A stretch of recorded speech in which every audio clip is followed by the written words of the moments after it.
What is going on, everybody? Welcome back to your 28th CSS tutorial, and this is going to be an amazing tutorial because in this lesson I'm going to be teaching you guys how to apply styles to more than one element at a time.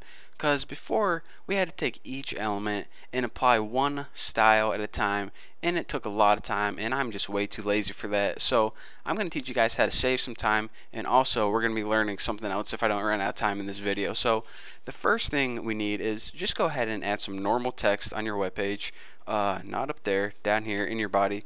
This is normal text, and under this just go ahead and make a header 1. You can actually make whatever header you want, but I chose header 1. Why not? And go ahead and write like this is header 1 in it. And under your header, go ahead and make a paragraph. There's my opening P. And in your paragraph text, just write this is a paragraph or anything you want. So anyways, like I said, what I want to teach you guys how to do is apply styles to more than one element at a time. So before, what we did is we had a tag, for example, our header tag, which we would put h1, and then we would go ahead in our curly braces apply whatever style, property, value we wanted to. And then under that, we would have another thing like p for paragraph, and then in here we would apply whatever same style we want. But what if you had this crazy idea that I want to apply the same style to two different tags? For example, I want to turn all the text in my paragraph red and also all the text in my header red. So if we wanted to apply the same style to more than one element at a time, here's a nice little shortcut for that. Instead of writing on several different lines, we can go ahead and write h1 just like before, and we can write a comma, and then after that go ahead and add your other element on the same exact line. So this saves you the trouble of not only having to add many elements, but on one line write all the elements you want. You just have to remember to separate them with a comma, and then you only apply that rule once. And when you apply it once, it's going to affect all the elements you told it to. So like I said, it saves you some time. So let's go ahead and check out an example right now.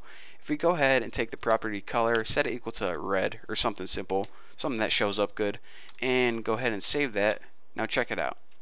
The normal text stayed the same right there because it didn't get affected with our CSS, but the header and paragraph both turned red. Even though they're on the same line and we only said that CSS rule color red one time, it applied it to both the paragraph and header 1 element.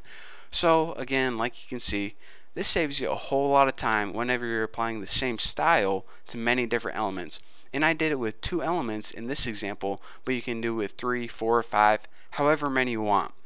So anyways, that's what I wanted to show you for the first half of this tutorial. Now, let's just go ahead and delete everything because that was simple enough.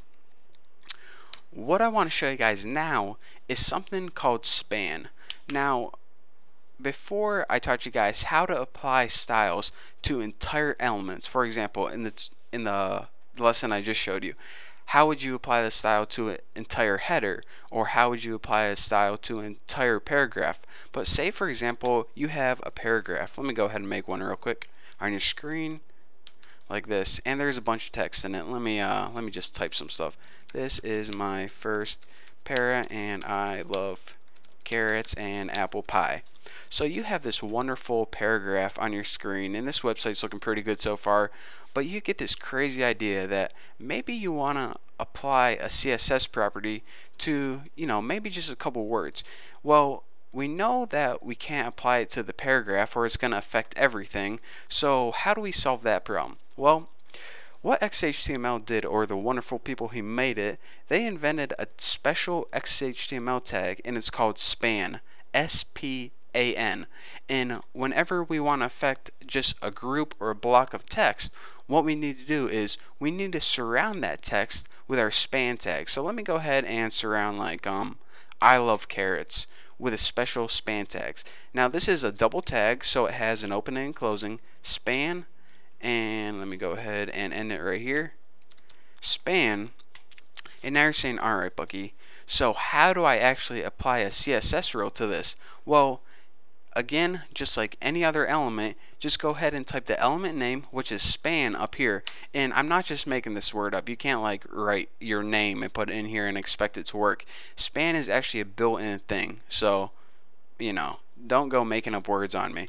So anyways, in your curly brackets, just write it like you write any other normal CSS property. So let's go ahead and something different than color. Let's go ahead and change the font weight this time.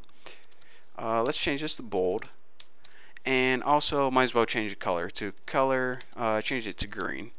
That should look pretty good. So now let's go ahead and save this and refresh and check it out. None of the paragraph is affected, but your span, which is pretty much like custom made tags, that might be an easier way to understand it, that is the only part that's affected.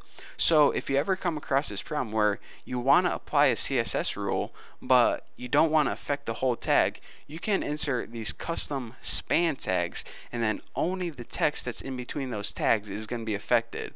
So that's pretty sweet. And again, like I said, span is a keyword that you need to use. You just can't use any word you want, like your name or your favorite food. You need to use the word span, or else your browser is not going to understand it.